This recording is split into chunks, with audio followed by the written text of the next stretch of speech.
वह प्रत्येक गुरुवार को व्रत रखता एवं पूजन करता था, हर दिन गरीबों की सहायता करता था, परंतु यह सब बातें उसकी रानी को अच्छी नहीं लगती थी। वह न व्रत करती और न किसी को एक भी पैसा दान में देती थी। वह राजा से भी ऐसा करने को मना किया करती थी। एक समय की बात है कि राजा शिकार खेलने वन को चले गए। घर पर रानी और दासी थी। उस समय गुरु बृहस्पति साधु का रूप धारण कर राजा के दरवाजे पर भिक्षा मांगने आए। साधु ने रानी से भिक्षा मांगी तो वह कहने लगी, हे साधु महाराज, मैं इस दान और पुण्य से तंग आ गई हूँ। इस कार्य के लिए तो मेरे पति देव ही बहुत है। अब आप ऐसी कृपा करें कि सारा धन नष्ट हो जाए तथा मैं आराम से रह सकूं। साधु रूपी बृहस्पति देव ने कहा, हे देवी, तुम बड़ी विचित्र हो। संतान और धन से कोई दुखी नहीं होता है, इसको सभी चाहते हैं। पापी भी पुत्र और धन की इच्छा करता है। अगर तुम्हारे पास धन अधिक है तो भूखे मनुष्यों को भोजन कराओ, प्याऊ लगवाओ, ब्राह्मण को दान दो, धर्मशालाएं बनवाओ, कुआं, तालाब, बावरी, बाग, बगीचे आदि का निर्माण कराओ तथा निर्धनों की कुंवारी कन्याओं का विवाह कराओ, साथ ही यज्ञ आदि करो। इस प्रकार के कर्मों से आपके कुल का और आपका नाम परलोक में सार्थक होगा एवं स्वर्ग की प्राप्ति होगी। परंतु रानी साधु की इन बातों से खुश नहीं हुई। उसने कहा, हे साधु महाराज, मुझे ऐसे धन की आवश्यकता नहीं जिनको मैं अन्य लोगों को दान दूं तथा जिसको रखने और संभालने में ही मेरा सारा समय नष्ट हो जाए। साधु ने कहा, हे देवी, यदि तुम्हारी ऐसी ही इच्छा है तो जैसा मैं तुम्हें बताता हूँ तुम वैसा ही करना। बृहस्पतिवार के दिन घर को गोबर से लिपना, अपने केसों को पीली मिट्टी से धोना, केसों को धोते समय स्नान करना, राजा से कहना वह हजामत करवाए, भोजन में मांस मदिरा खाना, कपड़ा धोबी के यहाँ धुलने देना। इस प्रकार 7 बृहस्पतिवार करने से तुम्हारा धन नष्ट हो जाएगा। यह कहकर साधु महाराज रूपी बृहस्पति देव अंतर्ध्यान हो गए। रानी ने साधु के कहने के अनुसार 7 बृहस्पतिवार तक वैसा ही करने का विचार किया। साधु के बताए अनुसार कार्य करते हुए केवल 3 बृहस्पतिवार ही बीते थे कि उसकी समस्त धन संपत्ति नष्ट हो गई। भोजन के लिए दोनों समय परिवार तरसने लगा तथा सांसारिक भोगों से दुखी रहने लगा। तब वह राजा रानी से कहने लगा कि हे रानी, तुम यहाँ पर रहो, मैं दूसरे देश को जाता हूँ, क्योंकि यहाँ पर मुझे सभी मनुष्य जानते हैं, इसलिए मैं यहाँ कोई कार्य नहीं कर सकता। मैं अब परदेश जा रहा हूँ, वहाँ कोई काम धंधा करूँगा, शायद हमारे भाग्य बदल जाए। ऐसा कहकर राजा परदेश चला गया। वह वहाँ जंगल से लकड़ी काट कर लाता और शहर में बेचता। इस तरह जीवन व्यतीत करने लगा। इधर राजा के बिना रानी और दासियां दुखी रहने लगी। किसी दिन भोजन मिलता और किसी दिन जल पीकर ही रह जाती। एक समय रानी और दासियों को 7 दिन बिना भोजन के व्यतीत करना पड़ा तो रानी ने अपनी दासी से कहा, हे दासी, यहाँ पास ही के नगर में मेरी बहन रहती है, वह बड़ी धनवान है, तू उसके पास जा और वहाँ से 5 से बेझड़ मांग कर ले आ, जिससे कुछ समय के लिए गुजर हो जाएगा। दासी रानी की बहन के पास गई। रानी की बहन उस समय पूजा कर रही थी। बृहस्पतिवार का दिन था। दासी ने रानी की बहन से कहा, हे रानी, मुझे आपकी बहन ने भेजा है, मुझे 5 से बेझड़ दे दो। दासी ने यह बात अनेक बार कही, परंतु रानी की बहन ने कोई उत्तर नहीं दिया, क्योंकि वह उस समय बृहस्पतिवार की कथा सुन रही थी। जब दासी को रानी की बहन से कोई उत्तर नहीं मिला तो वह बहुत दुखी हुई। उसे क्रोध भी आया। वह लौटकर रानी से बोली, हे रानी, आपकी बहन बहुत ही धनी स्त्री है, वह छोटे लोगों से बात नहीं करती। मैंने उससे कहा तो उसने कोई उत्तर नहीं दिया, मैं वापस चली आई। रानी बोली, हे दासी, इसमें उसका कोई दोष नहीं है। जब बुरे दिन आते हैं तब कोई सहारा नहीं देता। अच्छे बुरे का पता विपत्ति में ही लगता है। जो ईश्वर की इच्छा होगी वही होगा।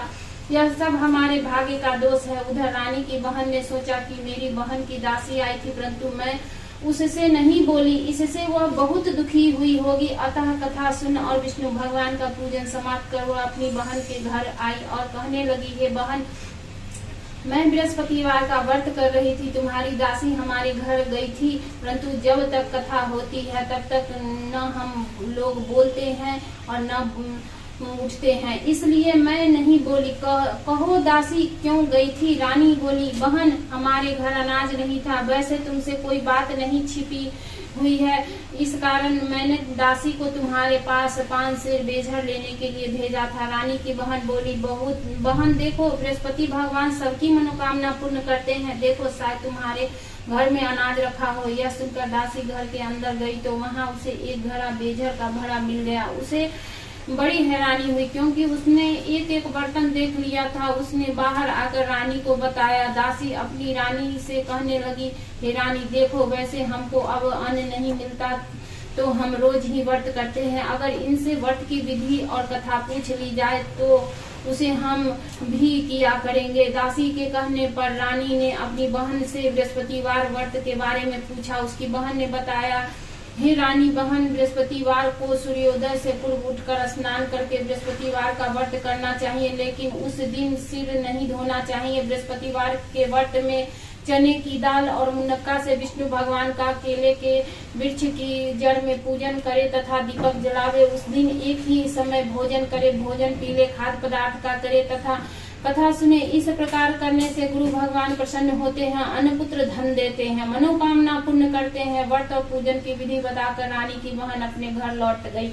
रानी और दासी दोनों ने निश्चय किया कि बृहस्पति देव भगवान का पूजन जरूर करेंगे। 7 दिन बाद जब बृहस्पतिवार आया तो उन्होंने व्रत रखा। खुरसाल में जाकर चना और गुड़ बीन लाई तथा उसकी दाल से केले की जड़ तथा विष्णु भगवान का पूजन किया। अब भोजन पीला कहाँ से आए? दोनों बड़ी दुखी हुई, परंतु उन्होंने व्रत किया था, इस कारण बृहस्पति देव भगवान प्रसन्न थे। एक साधारण व्यक्ति के रूप में वे 2 थालों में सुंदर पीला भोजन लेकर आए।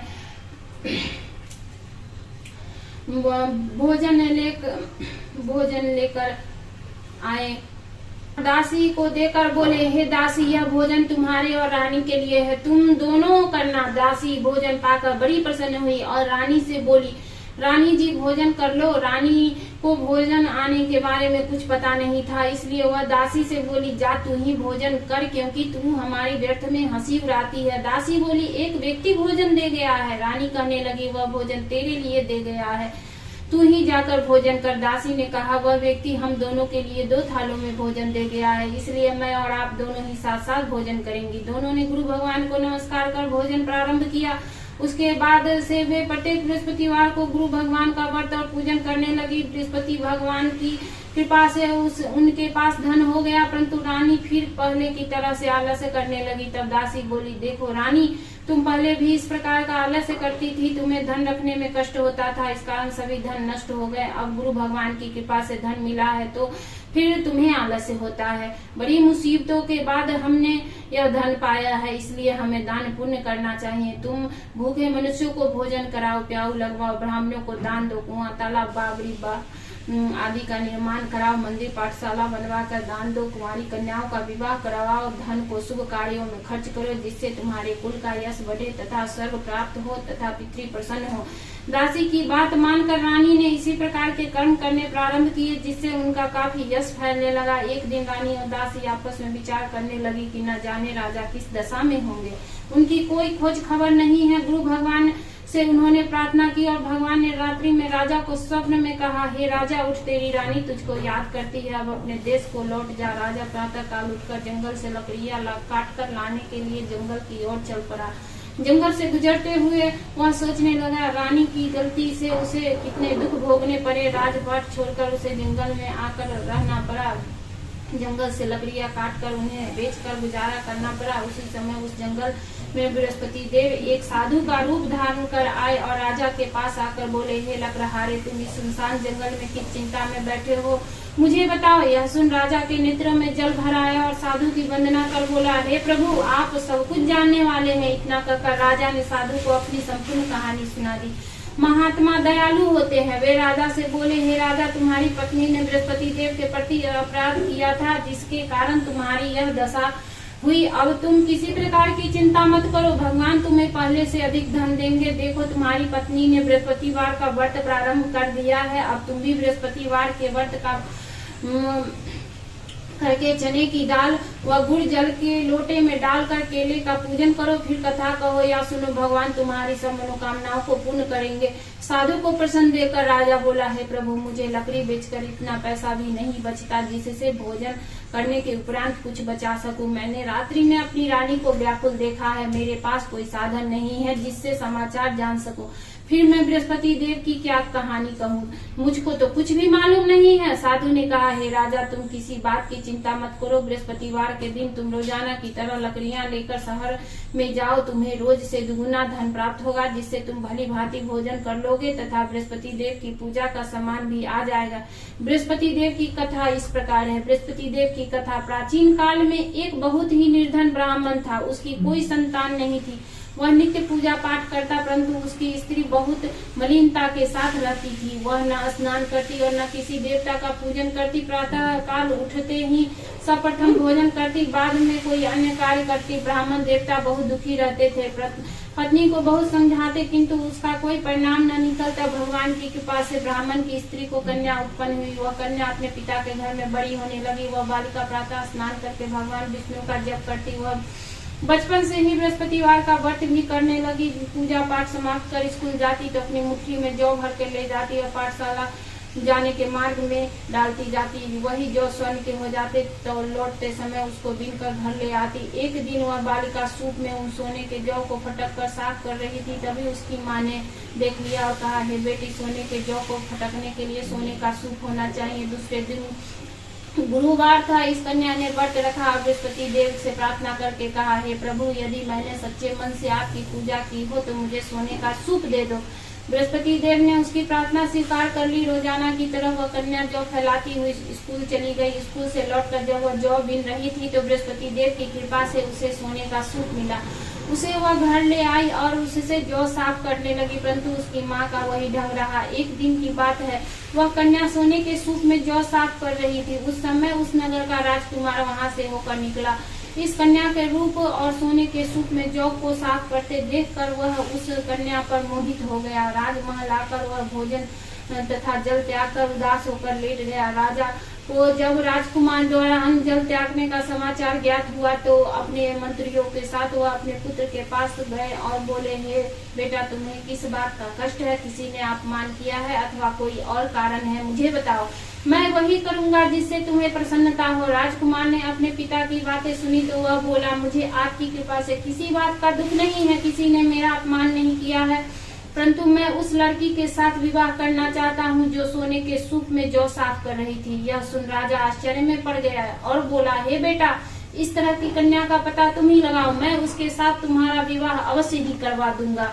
राजकुमार ने राजा को उस लड़की के घर का पता बतलाया। मंत्री उस लड़की के घर गया और राजा का आदेश ब्राह्मण को सुनाया। कुछ ही दिन बाद ब्राह्मण की कन्या का विवाह राजकुमार के साथ संपन्न हो गया। कन्या के घर से जाते ही उस ब्राह्मण देवता के घर में पहले की भांति गरीबी का निवास हो गया। अब भोजन के लिए भी अन्न बड़ी मुश्किल से मिलता था। एक दिन बहुत दुखी होकर ब्राह्मण अपनी पुत्री से मिलने गया। बेटी ने पिता की दुख की अवस्था को देखा और अपनी माँ का समाचार पूछा। ब्राह्मण ने सभी हाल कहा। कन्या ने बहुत सा धन देकर अपने पिता को विदा कर दिया। इस तरह ब्राह्मण का कुछ समय सुखपूर्वक व्यतीत हुआ, लेकिन कुछ दिन बाद फिर वही हाल हो गया। ब्राह्मण फिर अपनी कन्या के यहाँ गया और सभी हाल कहा तो पुत्री बोली, हे पिताजी, आप माताजी को यहाँ लिवा लाओ, मैं उन्हें वह विधि बता दूंगी जिससे गरीबी दूर हो जाए।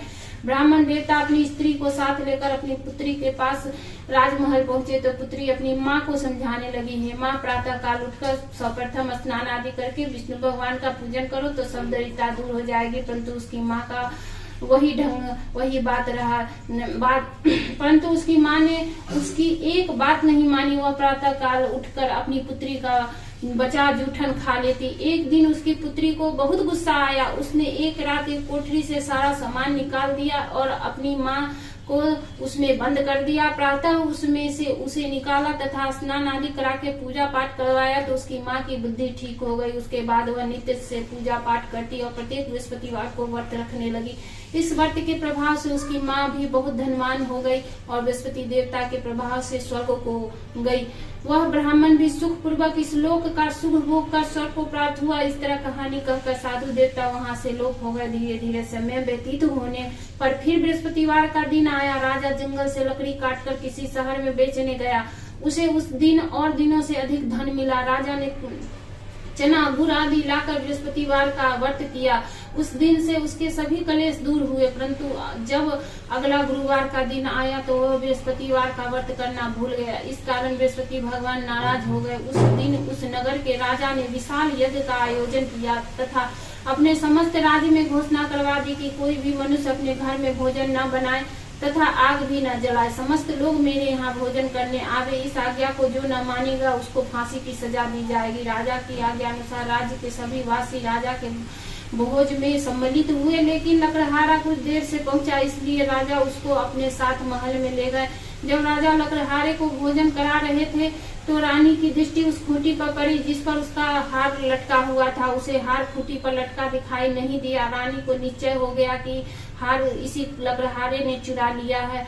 उसी समय सैनिक बुलवाकर उसको जेल में डलवा दिया। जब लकड़हारा जेल खाने में गया तो बहुत दुखी होकर विचार करने लगा कि न जाने कौन से पूर्व जन्म के कर्म से मुझे यह दुख प्राप्त हुआ है, और उसी साधु को याद करने लगा जो जंगल में मिला था। तत्काल बृहस्पति देव साधु के रूप में प्रकट हो गए और उसकी दशा को देखकर कहने लगे, अरे मूर्ख, तूने बृहस्पति देवता की कथा नहीं कही, इसी कारण तुझे दुख प्राप्त हुआ है। अब चिंता मत कर, बृहस्पतिवार के दिन जेल खाने के दरवाजे पर 4 पैसे पड़े मिलेंगे, उनसे तू बृहस्पति देव की पूजा करना तो तेरे सभी कष्ट दूर हो जाएंगे। अगले बृहस्पतिवार उसे जेल के द्वार पर 4 पैसे मिले। राजा ने पूजा का सामान मंगवाकर कथा कही और प्रसाद बांटा। उसी रात्रि को बृहस्पति देव ने उस नगर के राजा को स्वप्न में कहा, हे राजा, तूने जिस आदमी को जेल खाने में बंद कर दिया है वह निर्दोष है, वह राजा है, उसे छोड़ देना। रानी का हार उसी खूंटी पर लटका हुआ है। अगर तू ऐसा नहीं करेगा तो मैं तेरे राज्य को नष्ट कर दूंगा। राजा प्रातः काल उठा और खूंटी पर हार टंगा देखकर लकड़हारे को बुलाकर क्षमा मांगी तथा राजा के योग्य सुंदर वस्त्र आभूषण भेंट कर उसे विदा किया। गुरुदेव की आज्ञा अनुसार राजा अपने नगर को चल दिया। राजा जब नगर के निकट पहुंचा तो उसे बड़ा ही आश्चर्य हुआ। नगर में पहले से अधिक बाग, तालाब और कुएं तथा बहुत ही धर्मशालाएं, मंदिर आदि बने हुए थे। राजा ने पूछा कि यह किसका बाग और धर्मशाला है। तब नगर के सब लोग कहने लगे कि यह सब रानी और दासी द्वारा बनवाए गए हैं। राजा को आश्चर्य हुआ और गुस्सा भी आया। जब रानी ने खबर सुनी कि राजा आ रहे हैं तो उसने अपनी दासी से कहा, हे दासी, देख, राजा हमको कितनी बुरी हालत में छोड़ गए थे। वह हमारी ऐसी हालत देखकर लौट न जाए, इसलिए तू दरवाजे पर खड़ी हो जा। रानी की आज्ञा अनुसार दासी दरवाजे पर खड़ी हो गई। जब राजा आए तो उन्हें अपने साथ महल में लिवा लाई। तब राजा ने क्रोध करके अपनी तलवार निकाली और पूछने लगा, बताओ, यह धन तुम्हें कैसे प्राप्त हुआ। तब रानी ने बताया, हमें यह धन सब बृहस्पति देव के व्रत के प्रभाव से प्राप्त हुआ है। राजा ने तब निश्चय किया कि 7 रोज बाद तो सभी बृहस्पति देव का पूजन करते हैं, परंतु मैं रोजाना दिन में 3 बार कथा कहा करूंगा और तथा रोज व्रत किया करूंगा। अब हर समय राजा के दुपट्टे में चने की दाल बंधी रहती तथा दिन में 3 बार कथा कहता। एक रोज राजा ने विचार किया कि चलो अपनी बहन के यहाँ हो आवे। इस तरह का निश्चय कर राजा घोड़े पर सवार हो अपनी बहन के यहाँ चल दिया। मार्ग में उसने देखा कि कुछ आदमी एक मुर्दे को लिए जा रहे हैं। उन्हें रोक कर राजा पहले कहने लगा, अरे भैया, मेरी बृहस्पतिवार की कथा सुन लो। वे बोले, लो, हमारा तो आदमी मर गया है, इसको अपनी कथा की पड़ी है। परंतु कुछ आदमी बोले, अच्छा कहो, हम तुम्हारी कथा भी सुनेंगे। राजा ने दाल निकाली और कथा कहनी शुरू कर दी। जब कथा आधी हुई तो मुर्दा हिलने लगा और जब कथा समाप्त हुई तो राम राम करते हुए वह मुर्दा खड़ा हो गया। राजा आगे बढ़ा। उसे चलते शाम हो गई। आगे मार्ग में उसे एक किसान खेत में हल चलाता मिला। राजा उससे कहा, अरे भैया तुम मेरी बृहस्पतिवार की कथा सुन लो। किसान ने बोला, जब तक मैं तेरी कथा सुनूंगा तब तक 4 हरया जोत लूंगा। जा अपनी कथा किसी और को सुनाना। राजा आगे चलने लगा। राजा के हटते ही बैल पछाड़ खाकर गिर गए। तब किसान के पेट में बहुत जोर से दर्द होने लगा। उसी समय किसान की पत्नी रोटी लेकर आई। उसने जब यह देखा तो अपने पुत्र से सब हाल पूछा। बेटे ने सभी हाल कहा बता दिया। बुढ़िया दौड़ी दौड़ी उस घुड़सवार के पास गई और उससे बोली, मैं तेरी कथा सुनूंगी, तू अपनी कथा मेरे खेत पर ही चलकर कहना। राजा ने लौटकर बुढ़िया के खेत पर जाकर कथा कही, जिसके सुनते ही बैल खड़े हो गए तथा किसान के पेट का दर्द भी बंद हो गया। राजा अपनी बहन के घर पहुंच गया। बहन ने भाई की खूब मेहमानी की। दूसरे रोज प्रातः काल राजा जागा तो वह देखने लगा कि सब लोग भोजन कर रहे हैं। राजा ने अपनी बहन से जब पूछा कि ऐसा कोई मनुष्य है जिसने भोजन नहीं किया हो, जो मेरी भाई बृहस्पतिवार की कथा सुन ले, तो बहन बोली, हे भैया यह देश ऐसा ही, पहले यहाँ के लोग भोजन करते हैं, बाद में अन्य काम करते हैं। अगर पड़ोस में कोई हो तो देख आती हूँ। ऐसा कहकर बहन देखने चली, परंतु उसे कोई भी ऐसा व्यक्ति नहीं मिला जिसने भोजन न किया हो। वह एक कुम्हार के घर गई जिसका लड़का बीमार था। उसे मालूम हुआ कि उसके यहाँ 3 दिन से किसी ने भोजन नहीं किया है। रानी ने अपने भाई की कथा सुनने के लिए कुम्हार से कहा। वह तैयार हो गया। राजा ने जाकर बृहस्पतिवार की कथा कही, जिसको सुनकर उसका लड़का ठीक हो गया। अब तो राजा की प्रशंसा होने लगी। एक दिन राजा ने अपनी बहन से कहा, हे बहन, मैं अपने घर जाऊंगा, तुम भी तैयार हो जाओ। राजा की बहन ने अपनी सास से अपने भाई के साथ जाने की आज्ञा मांगी। सास बोली, चली जा, परंतु अपने लड़कों को मत ले जाना, क्योंकि तेरे भाई को संतान नहीं होती है।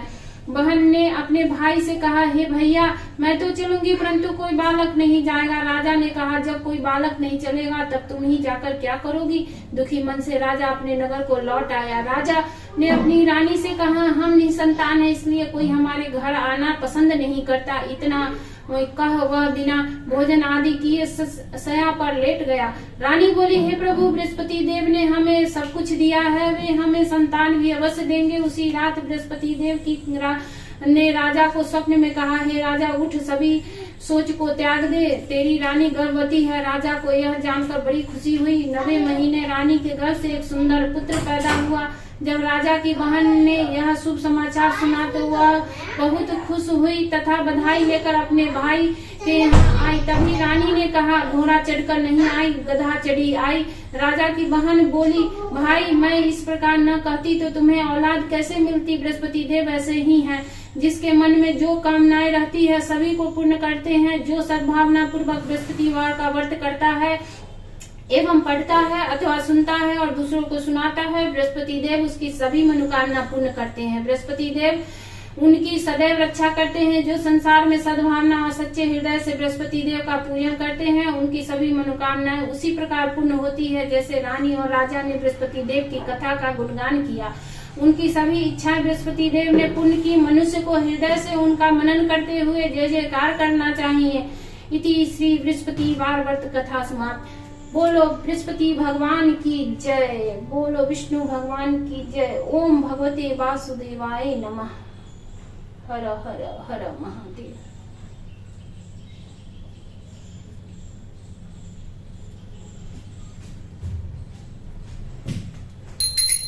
ओम जय बृहस्पति देवा, ओम जय बृहस्पति देवा। छिन छिन भोग लगाओ, कदली फल में बाओ। ओम जय बृहस्पति देवा, तुम पूर्ण परमात्मा, तुम अंतर्यामी, जगत पिता जगदीश्वर, तुम सबके स्वामी। ओम जय बृहस्पति देवा, चरणामृत निज निर्मल, सब पातक हरता, सकल मनोरथ दायक, कृपा करो भरता।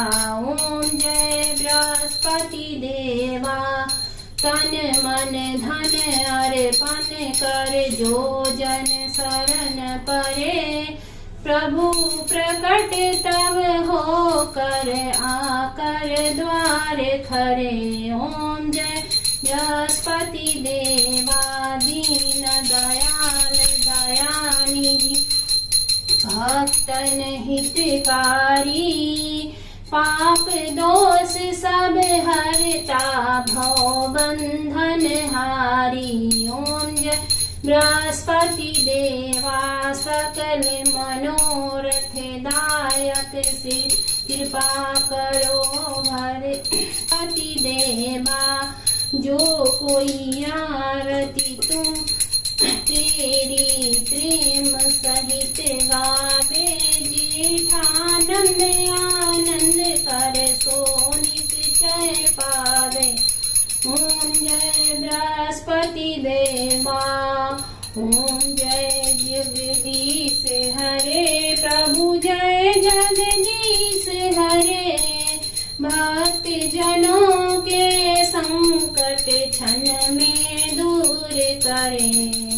ओम जय जगदीश हरे। जो ध्यावे फल पावे। दुख दिन से मन का सुख संपत्ति घर आवे। कष्ट मिटे तन का। मूरख खल कामी कृपा करो भरता। ओम जय जगदीश हरे। तुम हो एक अगोचर सबके प्राणपति। किस विघ्न मिलो दया मैं तुमको मैं कुमति। ओम जय ईश हरे। दिन बंधु दुख हरता। तुम ठाकुर मेरे अपने हाथ उठाओ द्वार पर तेरे। ओम जय जगदीश हरे। कर्पूर गौरम करुणावतारम संसार सारम भुजगेन्द्रहारं सदा वसन्तं हृदयारविन्दं भवन भवानी सहितं नमामि। तुमेव माता च पिता तुमेव बन्धु च सखा तुमेव विद्या द्रविणं तुमेव सर्वं मम देव देव। आरती की जय हनुमान लला की। दुष्ट धरन रघुनाथ कला की। जाके बल से गिरवर कापे रोग दोष भय निकट न जाते। पुत्र महाबलदा हे प्रभु सदा सहाय। जय वीरा रघुनाथ उठाए। लंका जाई सिया सुजलाल। लंका कोट समुद्र सिखाए जा।